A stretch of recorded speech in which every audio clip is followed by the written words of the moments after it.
defining partnerships of the century. When I spoke to your Parliament on my last visit, I laid out my vision for how our two nations can build that partnership. And today I want to speak directly to you, the people of India, about what I believe we can achieve together and how we can do it. And my commitment to a new chapter between our countries flows from the deep friendship between our people. And Michelle and I have felt it ourselves. I recognized India with the first state visit of my presidency, where we also danced to some pretty good Bhangra. For the first time, we brought Diwali to the White House. On our last celebration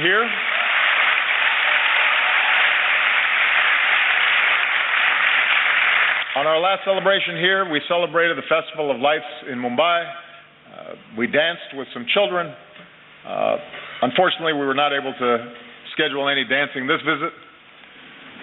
Señorita, Bude Bude, Desho me. You know what I mean. So,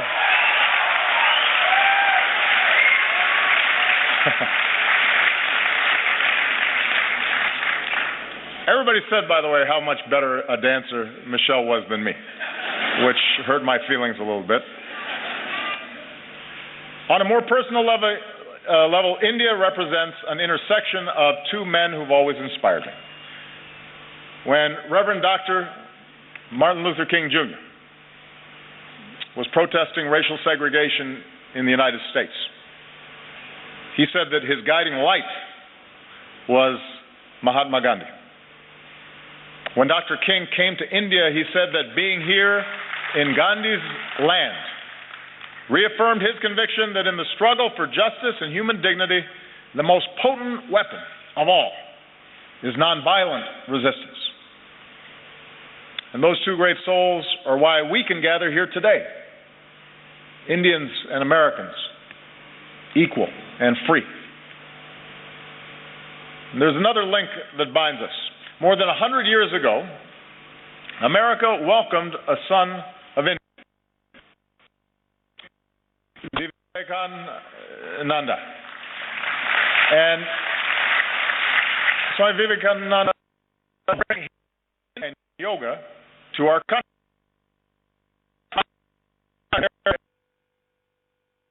Religious spoke of his faith and the divinity in every soul and the purity of love. His speech with a simple greeting: sisters and brothers of America.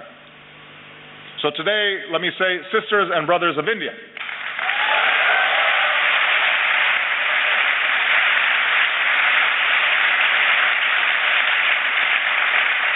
My confidence in what our nations can achieve together is rooted in values, for we may have our different histories and speak different languages. But when we look at each other, we see a reflection.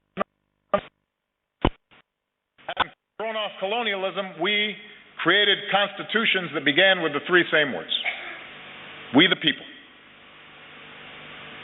As societies that celebrate knowledge and innovation, we transform the high-tech hubs of the global economy. Together we unlock new discoveries, from the particles of creation to outer space. And we are among the few nations to have gone to both the moon and to Mars.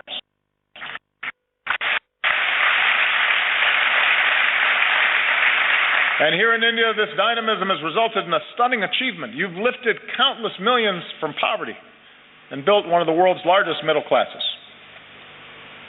And nobody embodies this progress and this sense of possibility more than our young people. Empowered by technology, you are connecting and collaborating like never before on Facebook and WhatsApp and Twitter. And chances are you're talking to someone in America, your friends or your cousins. The United States has the largest Indian diaspora in the world, including some 3 million proud Indian Americans.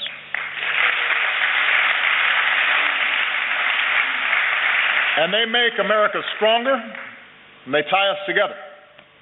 Bonds of family and friendship that allow us to share in each other's success. So for all these reasons, India and the United States are India's best partner. I believe that.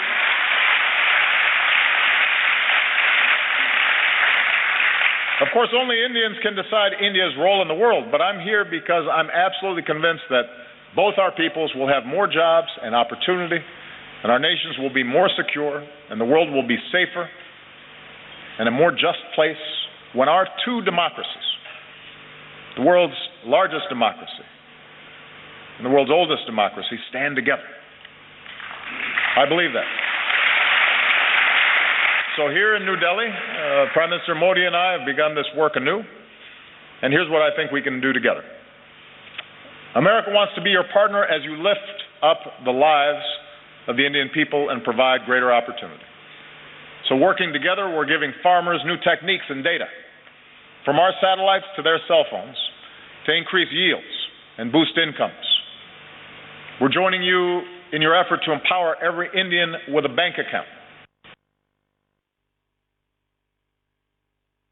Finally, move toward fully implementing our civil nuclear agreement, which will mean more reliable electricity for Indians and cleaner non-carbon energy that helps fight climate change.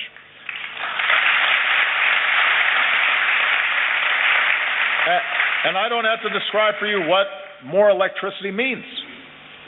Students being able to study at night, businesses being able to stay open longer and hire more workers, farmers being able to use mechanized tools that increase their productivity, whole communities seeing more prosperity.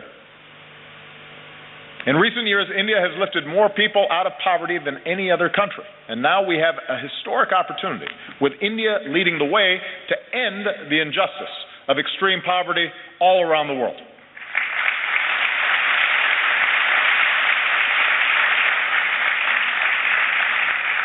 America wants to be your partner as you protect the health of your people and the beauty of this land, from the backwaters of Kerala to the banks of Ganga. As we deliver more energy, more electricity, let's do it with renewable energy like solar and wind. And let's put cleaner vehicles on the road and more filtration systems on farms and villages. Because every child should be able to drink clean water, and every child should be able to breathe clean air. We need our young people to do it. We have the technology to do it. America wants to be your partner in igniting the next wave of Indian growth. As India trade and investment, we're ready to join you in building new infrastructure, the roads and the airports, the ports, the bullet trains, to propel India into the future. We're ready to help design smart cities that serve citizens better, and we want to develop more advanced technologies with India as we do with our closest allies. We believe we can be even closer partners in ensuring our mutual security. Now, both our nations have known the anguish of terrorism. Our people. And now we're deepening our defense cooperation against new challenges. The United States welcomes a greater role for India in the Asia-Pacific, where the freedom of navigation must be upheld and disputes must be resolved peacefully.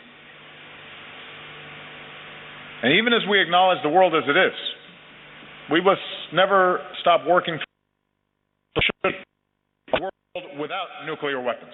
That should be a goal for all of us.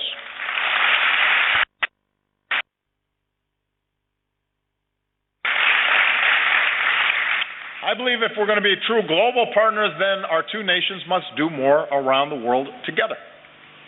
So to ensure international security and peace, multilateral institutions created in the 20th century have to be updated for the 21st. And that's why I support a reformed United Nations Security Council that includes India as a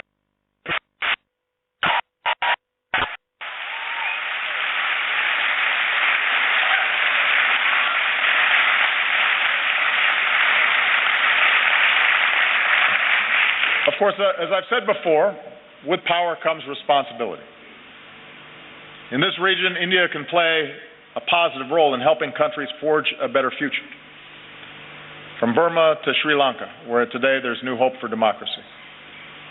With your experience in elections, you can help other countries with theirs.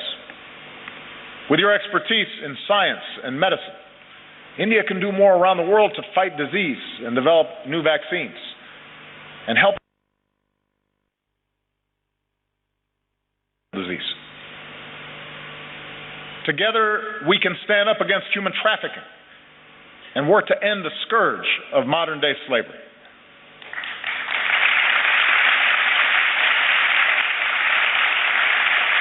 And being global partners means confronting the urgent global challenge of climate change. With rising seas, melting Himalayan glaciers, more unpredictable monsoons, cyclones getting stronger, few countries will be more affected by a warmer planet than India. Now, the United States recognizes our part in creating this problem, so we're leading the global effort to combat it. And today I can say that America's carbon pollution is near its lowest level in almost 2 decades. I know the argument made by some that it's unfair for countries like the United States to ask developing nations and emerging economies like India to reduce your dependence on the same fossil fuels that help power our growth for more than a century.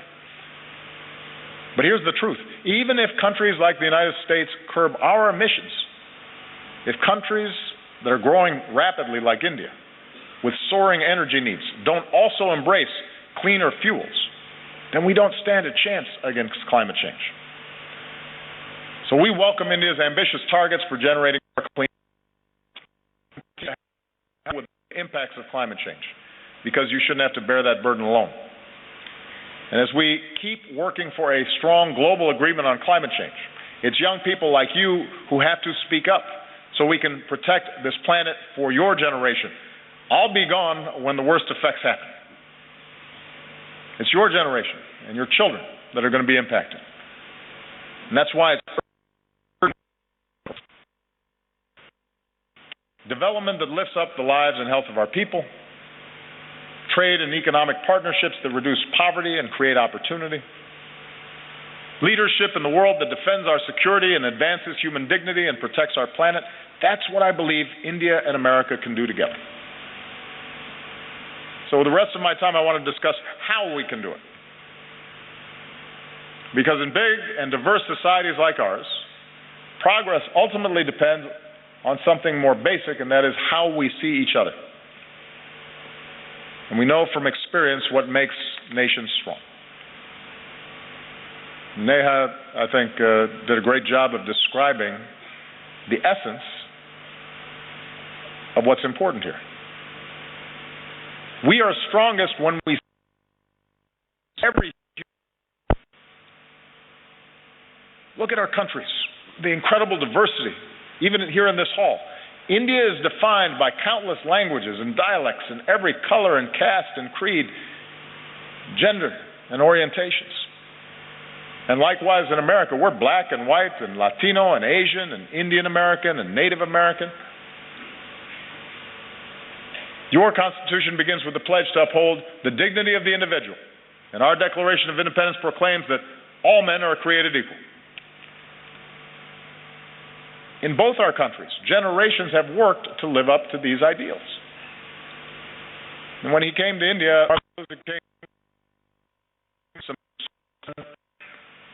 as a fellow untouchable. My father was a cook for the British Army in Kenya. The distant branches of Michelle's family tree include both slaves and slave owners. When we were born, people who looked like us still couldn't vote in some parts of the country. Even as America has blessed us with extraordinary opportunities, there were moments in my life where I've been treated differently because of the color of my skin. Many countries, including the United States, grapple with questions of identity and inequality and how we treat each other, people who are different than us, how we deal with diversity of beliefs and